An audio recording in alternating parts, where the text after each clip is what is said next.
Hello makers! Today we're going to learn about creating a flexible sewable subcomponent using Lumin's Workshop ultralight foam clay, generously provided by Arda Wigs. And behind me, as you can see, my current project is Mysterio from Spider-Man Far From Home. He has a lot of detail in his cloak, and I also have these tiny little light fixtures that I have to install into the fabric, and I'm trying to find a way to create a sewable base for these little light lenses that I have laser cut. So what I did was I used other acrylic pieces for my light lens to sit on, and I essentially casted it with Smooth-On's 1-to-1 part Umu, which is really easy to do. So once my mold is complete, we're going to work together to create a sewable subcomponent. Let's get started. So step one, I have a handful of my foam clay that I've actually been kneading and working out for about 5 minutes, to be honest, because I want to get some of that excess moisture out of it. It'll help with air bubbles or excess moisture that might be left in the foam clay while it's in the tub. So once it feels like it's been worked enough and it's not as gummy, I'm gonna just press it directly into my mold. So here's the base for the light lens that I mentioned earlier. So I'm gonna press it right into this mold, just very evenly. Get it right into those cracks. There's a lot of really good detail in there. Spread it around. It's honestly better to just take a large handful and just kind of work it into the mold as opposed to lots of little pieces, because that'll cause unneeded air bubbles. So I pretty much think I've worked it well enough into my shape.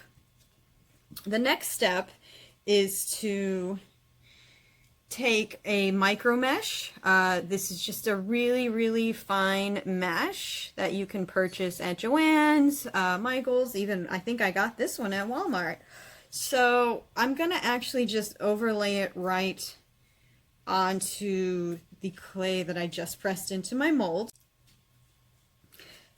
So what we're doing with the mesh is we are pressing it into the mold because foam, if we want to make it sewable, we don't want it to rip. It naturally, without any sort of support structure like the mesh inside of it, it's just going to literally rip apart. The mesh provides a little bit of extra structure inside of it, because when we do the layers, the porousness of the mesh will create just a little bit extra structure that the foam can essentially press into, adhere to, and once it's dry, it's actually pretty darn stable. This technique often is used with silicone molding when creating a lot of perhaps those hard goods for superhero costumes, etc.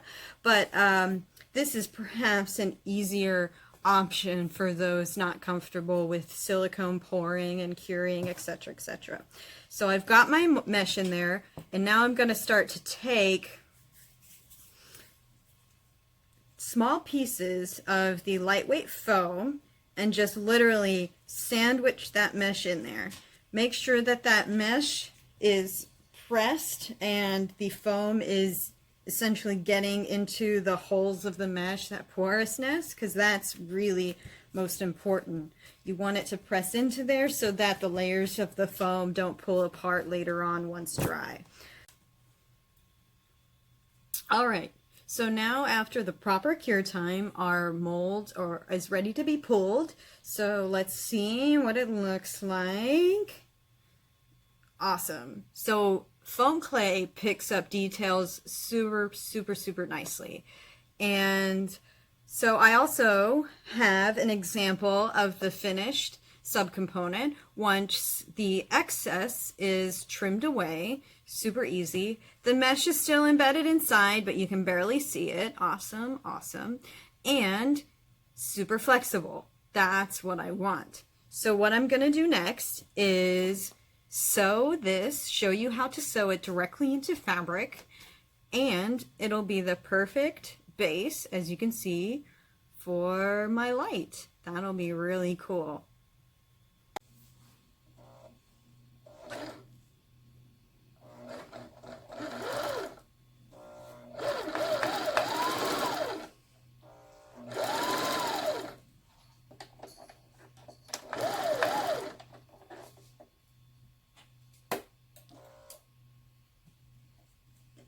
Alright, so it looks like I've successfully sewn the foam clay onto my fabric. Now I had to record this segment of the video 2 days later because the foam clay takes 48 hours to cure, and if it's not properly cured it won't sew well. It'll the foot of the sewing machine will smash it, it'll mush it, it'll be very kind of like trying to sew mud in a sense, or clay.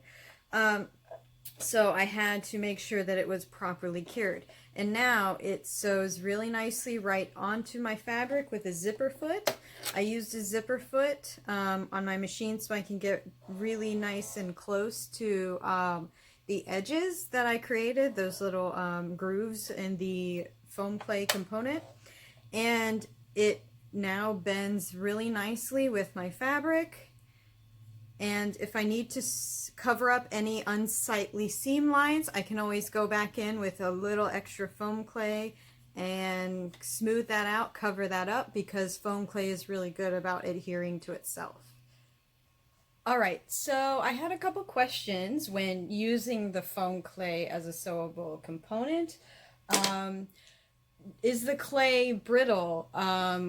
Like when bending, is it brittle after dried? I haven't found that at all with Lumin's foam clay so far. It's been a really nice high quality foam clay, really nice properties. And then my second question was, how does foam clay do with moisture after it's dry?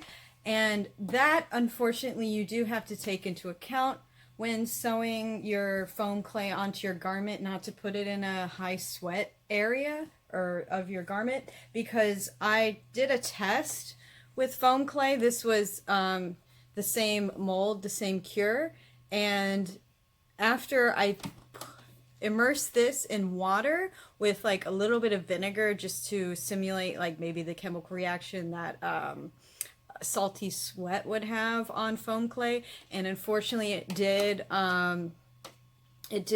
dissolve quite a bit, and that, I mean, that was literally 30 minutes submerged, so maybe it wouldn't be so bad if it was just a few minutes, but I would definitely recommend, you know, making sure you're putting the foam clay maybe not in a super high sweat area, or just making sure that you just have an extra layer of fabric as a good sweat guard or barrier in your garment to protect your foam clay. So I hope that everyone enjoyed this tutorial.